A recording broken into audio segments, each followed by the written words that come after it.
multi-agency task force arrested future brother FBG Casino for trapping out of Airbnb. We talking about 21 bricks of fentanyl. Meantime, FBI agents here in Atlanta say they just seized enough drugs to kill millions of people. This is about protecting lives and ensuring that families in Atlanta and across the region live without fear from criminal enterprises. Future, he said that his brother got a call. Whoever called, that was the same person who told on him. So Future's brother, FBG Casino, got scooped up in a federal fentanyl case. And the second those court papers hit the internet, folks started saying Casino flipped and snitched on his partners. And now everybody's noticing Future hasn't been moving the same since. Federal agents hit up one of Casino's spots, and it wasn't just a regular bust. We're talking federal RICO-level charges and a massive fentanyl moving operation. But despite the serious charges, Casino walked out on bond, which, you know, usually doesn't happen with cases this big. And now the streets are saying the snitch rumors about Casino got Future on edge, and he's allegedly planning to get out of Atlanta for good. But let's break down exactly what happened, what's being said online, and what this could mean for Future and his career. These drugs that this organization was responsible for pushing, like fentanyl, they were operating across boundaries, just like I talked about, and ultimately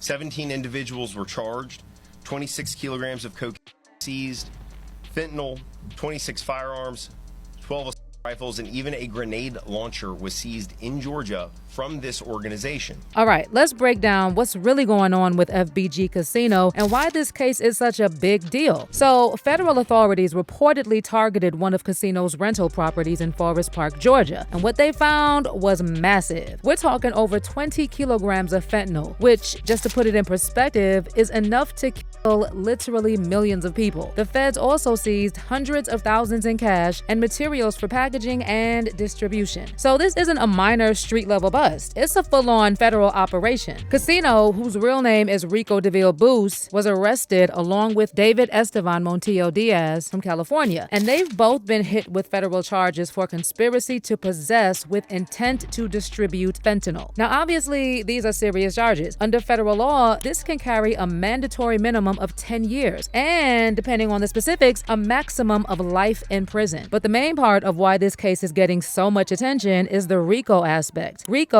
which stands for Racketeer Influenced and Corrupt Organizations, lets the feds go after not just individuals, but the entire network of people involved in organized criminal activity. In practice, that means if authorities can tie Casino to a larger operation, anyone in that circle, whether they're business partners, associates, or even family members, could potentially face charges. But here's where it gets messy. So the timeline shows that the raid happened in mid-November 2025, but immediately after he was arrested and charged, Casino was released on a $100,000 bond. After his arrest on November 14th, Casino was initially held without bail, which is not surprising considering how serious the charges are. But fast forward a couple of weeks to November 26th, and a magistrate judge ruled that Casino could be released on bond, which immediately got the government asking for a review. By December 2nd, the review was done, and Casino was approved for a $100,000 bond, which was secured using the home of his girlfriend. Once out, he was handed over to the custody of his sister, Brittany. Now, he's not exactly free to roam. He's on home incarceration, meaning he can only leave for things like medical appointments or court dates. And even then, he needs approval. Plus, there's a long list of rules he has to follow. Location monitoring, actively looking for work, no heavy drinking, and a bunch of other conditions to keep him in check. But this even raised eyebrows because in cases this heavy, federal defendants almost never get bond without some type of cooperation. It's technically legal, but rare. And it's why social media immediately lit up with speculation about whether Casino might have worked with authorities in some capacity. Someone on X said, LMAO, he had 21 kilos of Fenty and they gave him special release. He told on the entire hood. And someone else wrote, you don't get a special release for 21 kilos of Fenty. Man just sold his whole damn life out. But some other folks folks are out here defending Casino and claiming he got bond because he got good lawyers, not because he snitched. Local ATL music manager Jonathan Butler shared a story claiming that Casino is out on bond thanks to good representation from Atlanta law firm Mormon Law, specifically Nicole Mormon, who Jonathan described as the best lawyer in the federal system you can obtain. Jonathan also wrote, "There's nothing fishy about why he's home. He got a lawyer who goes above and beyond for their clients." But it looks like most fans aren't buying this, and they're saying feds don't care how good your lawyer is, especially when it comes to RICO cases like this one. One fan clapped back, saying, "The feds don't care how good your lawyer is. Diddy couldn't get bail, but this fool gets caught red-handed with enough fetty to kill the whole ATL, and he's out on bail? Please stop the BS. Just don't say ish about it. It's clear as day what's going on." And this person has a point. In federal cases like this, especially RICO charges with heavy fentanyl involvement, defendants almost never see the light of day before trial. There are only a few reasons why someone might be allowed out. 1, the judge believes the defendant isn't a flight risk. 2, the defendant has no serious prior convictions. Or 3, the defendant may be cooperating with the authorities in some capacity. And naturally, the discussion doesn't stop with Casino. Fans are connecting the case to Future himself and pointing out that since news of the arrest broke, he's been laying low in Atlanta. Some sources are even saying he's already started making moves to relocate permanently somewhere else, because those snitch rumors about Casino aren't going away anytime soon. Now, cooperation doesn't automatically mean full-on snitching. It could be a range of things: providing limited information, helping law enforcement understand the network, or just showing willingness to comply with investigation requests. But in high-stakes cases like this, any form of cooperation can influence a judge's decision. And that's why so many people online are connecting the dots between Casino's special bond release and rumors of cooperation. The streets are also pointing to the timing. The federal raid happened in mid-November, and Casino was out on bond within days. That's fast for a case involving fentanyl, firearms, and alleged organized activity. People familiar with how federal cases move know this isn't typical. Most defendants sit in jail for months while the investigation continues. So when someone walks out quickly, it naturally raises questions. As for what this all means for Future, well, he's not just Casino's brother. He's a global superstar with a huge brand, tours, and collaborations. Even if Future isn't legally involved in Casino's operation, being tied by family to a major federal case and rumors of cooperation is still a lot to deal with. And it could impact his image, his relationships in the ATL scene, and even business opportunities. And whether or not Casino cooperated with authorities, again, we don't know yet. This is a huge family situation. Sources are saying Future's circle is on edge, and that tension is feeding the conversation on social media. And people are mainly dragging Casino because this man is 41 years old. His brother is a multi-millionaire, and this is what he chose to do with his life. One fan said, "What an idiot. Could have gotten involved with his brother, but he is 100% responsible for multiple OD deaths, probably dozens or even more. I hope he gets the whole 25. And another person wrote, "I live in Atlanta, and I've seen with my own eyes what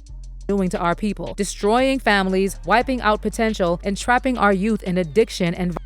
So when I call this great news, I'm not celebrating crime, I'm celebrating the lives that were just saved." To put it in perspective, 1 kilogram of fentanyl can potentially kill up to 500,000 people. 21 kilograms could wipe out millions. Think about that. Millions of black lives gone forever. Not because of a cop or racism or politics, but because poison is being pushed into our own neighborhoods. Now let me hear your take on this. What do you think really went down? Did Casino really give the feds info? And how do you think this could affect Future? Drop your thoughts in the comments below, and I'll catch you in the next video.